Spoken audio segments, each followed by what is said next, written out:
বাংলাদেশ জবাবটা দিতে পারবে কিনা, যে পরিমাণ সমালোচনা বাংলাদেশের দিকে আসছে, আসাটা স্বাভাবিক, কারণ টুর্নামেন্টটা যেভাবে হেরে তারা শুরু করেছে, যদিও তাওহিদ হৃদয়ের সেঞ্চুরিটা আসলে একটু হয়তো বা কমিয়ে দিয়েছে সমালোচনাটা, বাট তারপরও সমালোচনা প্রচুর হচ্ছে। এবং আমরা দেখেছি যে বীরেন্দর সেহবাগ থেকে শুরু করে অনেক এক্স ক্রিকেটাররা অনেকেই আগে থেকেই বলেছে যে বাংলাদেশ আফগানিস্তানের থেকেও দুর্বল টিম এই টুর্নামেন্টে। কি মনে হয় সমালোচনার জবাবটা বাংলাদেশ দিতে পারবে কিনা আদৌ? বাংলাদেশের জন্য খুব ডিফিকাল্ট আসলে। বাংলাদেশের জন্য এই মুহূর্তে যদি একটা পজিটিভ জিনিস চিন্তা করতে হয়, সেটা হচ্ছে যে তারা রাওয়ালপিন্ডিতে খেলার এক্সপিরিয়েন্স তাদের আছে খুব রিসেন্ট পাস্টে, এবং সেটা খুব সুখকর স্মৃতি। এছাড়া আসলে যদিও ভিন্ন ফরম্যাটে ছিল সেটা, এছাড়া আসলে তেমন কোনো পজিটিভ জিনিস খুঁজে পাওয়া খুব মুশকিল। আপনি যদি দেখেন যে টপ অর্ডার তারা ক্লিক করছে না, আপনি যদি মিডল অর্ডার দেখেন ক্লিক করছে না। তাওহিদ হৃদয় অনেক দিন পরে আসলে রানে ফিরেছেন। বিপিএলে তিনি খুব একটা ভালো ফর্মে ছিলেন না, শেষ দিকে এসে রান করেছিলেন। তবে এটা বাংলাদেশের জন্য অবশ্যই স্বস্তির খবর। আবার মাহমুদুল্লাহ রিয়াদকে নিয়ে একটা কনসার্নের জায়গা আছে।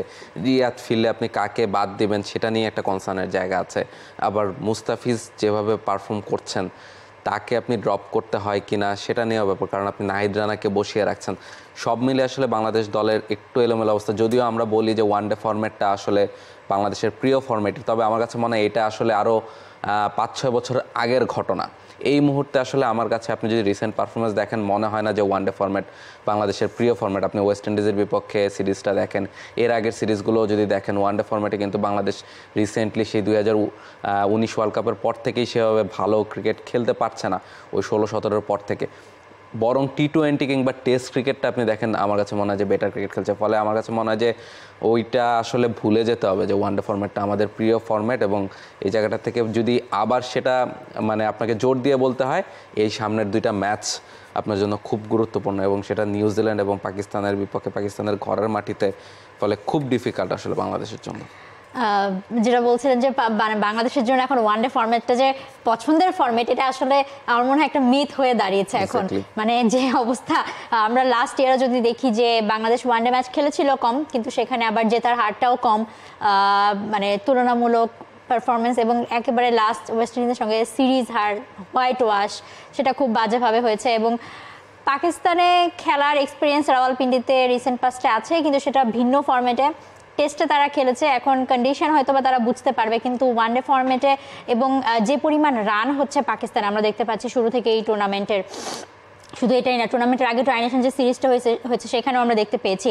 এবং ট্রাইনেশন সিরিজে পাকিস্তান এবং নিউজিল্যান্ড, সামনের যে 2 প্রতিপক্ষ বাংলাদেশের রয়েছে, একেবারে সোমবার খেলা রয়েছে নিউজিল্যান্ডের সঙ্গে।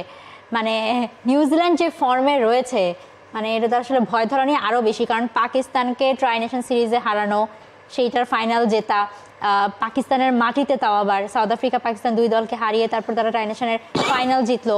তারপর টুর্নামেন্টটাও তারা শুরু করেছে দারুণভাবে। সো বাংলাদেশের জন্য অনেক অনেক টাফ চ্যালেঞ্জ অপেক্ষা করছে নিশ্চিতভাবেই। আর বীরেন্দর সেহবাগের কথা শুরুতে যেটা বলছিলাম, যে ইন্ডিয়ান একটা শোতে তিনি যে আসলে বলেছেন বাংলাদেশকে আসলে তিনি আসলে সেভাবে দেখেন, এটা তো আসলে বাস্তবতাই তিনি বলেছেন। তো বাংলাদেশকে কটাক্ষ করে না, আসলে আমার কাছে মনে হয় যে পুরো বাস্তব চিত্রটা আসলে তিনি তুলে ধরেছেন, যে ইটস ট্রু, বাংলাদেশের সাথে খেলা হলে ইন্ডিয়া কেন বা ভয় পাবে, ভয় ধরনের ব্যাপারটা বাংলাদেশ ওভাবে দাঁড় করাতে পারেনি। এক্স্যাক্টলি। এবং এই জায়গাটা আরেকটা ব্যাপার দেখেন, আপনি যেটা ইম্পর্টেন্ট কথা বলছিলেন, যে তারা একটা ট্রাইনেশন সিরিজ খেলেছে এবং নিউজিল্যান্ড সেটা জিতেছে। অন্যদিকে বাংলাদেশ কি করেছে, বাংলাদেশ খেলেছে বিপিএল, এবং সেটা টি-20 ফরম্যাটের ম্যাচ ছিল। এবং আপনি যদি দেখেন চ্যাম্পিয়ন্স ট্রফির দলে যারা আছেন তাদেরকেও খুব ভালো পারফর্ম করেছে এমন আপনি বলতে পারবেন না। হ্যাঁ, Tanzid Tamim highest run scorer ছিলেন, নাহিদ রানা শুরুর দিকে ভালো বোলিং করেছেন, তবে শেষের দিকে কিন্তু এসে তার মধ্যে একটা ক্লান্তি দেখা গেছে, এবং সেই কারণে চ্যাম্পিয়ন্স ট্রফিতেও হয়তো বা তার পারফরমেন্সে একটা প্রভাব পড়তে পারে। এবং সেটাই দেখেন বাংলাদেশকে কিন্তু বড় কনসার্নের জায়গা হয়ে দাঁড়াচ্ছে, যে তারা যে ওয়ানডে ম্যাচ খেলেন, এবং কোচও আসলে বাংলাদেশ ছাড়ার আগে বলে গিয়েছিলেন যে আমরা আমাদের বেস্ট প্রিপারেশনটা নিতে পারিনি, কারণ অন্য দলগুলো যখন ওয়ানডে ফরম্যাটের ম্যাচ খেলছে সেই জায়গাটাতে আমরা আসলে টি-20 ম্যাচ খেলেছি। যদিও আপনি এর আগে ঘরের মাটিতে মিরপুরে ক্যাম্প করেছেন, 5 দিনের নিজেদের মধ্যে ম্যাচ সিনিয়র করেছেন, সেখানে কিন্তু আমরা দেখেছি যে 48 ওভার সামথিং বলে বাংলাদেশের ব্যাটাররা 396 রান করেছে। কিন্তু সেটা আসলে কতটুকু আত্মবিশ্বাস যোগাবে বা বাস্তবতা থেকে সেটা যে আসলে কতখানি দূরে, সেটা কিন্তু আপনারা ইন্ডিয়া ম্যাচে দেখেছে। ইন্ডিয়া যে খুব দুর্দান্ত কিছু বোলিং করেছে বা দুর্দান্ত কোনো পারফরমেন্স ছিল এমন কিন্তু বলার উপর নেই। বাংলাদেশের টপ অর্ডার ব্যাটাররা নিজেদের উইকেটটা জাস্ট বিলিয়ে এসেছেন, ফলে সেইটা একটা বড় ব্যাপার। আরেকটা ব্যাপার যে নিউজিল্যান্ডের বিপক্ষে ম্যাচে নিশ্চয়ই হয়তোবা যেরকম রিপোর্ট এসেছে মাহমুদুল্লাহ রিয়াদ ফিরবেন, ফিরলে তিনি আসলে কার জায়গায় ফিরবেন, কাকে আপনি বাদ দিবেন, হয়তোবা প্রথম ম্যাচ হলে সেটা জাকের আলী অনিক কিংবা তাহিদ হৃদয় দুজনের একজনকে বাদ দেওয়া হতো, কিন্তু এখন দুজনই আসলে ব্যাটিংয়ে রান করেছেন। এখন বাংলাদেশ দলের সমস্যা হয়ে দাঁড়িয়েছে যে এখন তারা বাদ দিবেন কাকে। ফলে উপর থেকে যদি আপনি চিন্তা করেন মাহমুদুল্লাহ রিয়াদকে খেলাতে হলে আপনাকে হয়তো বা আরেক সিনিয়র প্লেয়ার মুশফিকুর রহিমকে বাদ দিতে হতে পারে, ফলে বাংলাদেশের জন্য একটা কঠিন পরিস্থিতি। তবে সবকিছুর সহজ জবাব দেওয়া সম্ভব যদি আসলে তানজিদ তামিম বিপিএলে যে ফর্মটা দেখিয়েছেন সেটা যদি তিনি চ্যাম্পিয়ন্স ট্রফিতে দেখাতে পারেন, এবং সৌম্য সরকারও আমি বলবো যে বিপিএলে তিনি এর আগে গ্লোবাল সুপার লিগ কিংবা ওয়েস্ট ইন্ডিজে যেভাবে ব্যাটিং করেছেন সেটা যদি ফিরে আনতে পারেন তাহলে আসলে বাংলাদেশের জন্য কাজটা খুব ইজি হয়ে যায়। এবং ইজি করতে হবে, আর কোনো আসলে চান্স নাই, কারণ যে পরিমাণ সমালোচনা আসছে, এবং সেই সাথে শুধু সমালোচনা না, আপনি কোচের কথা বলছিলেন যে তিনি তো বলেছিলেন যে প্র্যাকটিস নিয়ে তিনি খুশি না, এবং কিন্তু ক্যাপ্টেন কিন্তু বলে গেছেন যে ক্যাপ্টেন তো চ্যাম্পিয়ন হওয়ার লক্ষ্যেই যাচ্ছেন। সো চ্যাম্পিয়ন হওয়ার সুযোগ এখনও আছে, সেমিফাইনালের দৌড়টা এখনও বাংলাদেশে শেষ হয়ে যায়নি।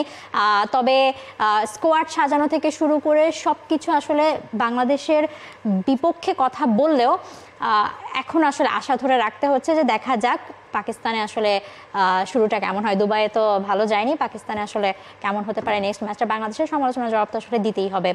For more updates, subscribe to our YouTube channel and click on the bell icon. Follow us on Facebook and Instagram. Download T-Sports app to enjoy exciting games and highlights. Visit tsports.com.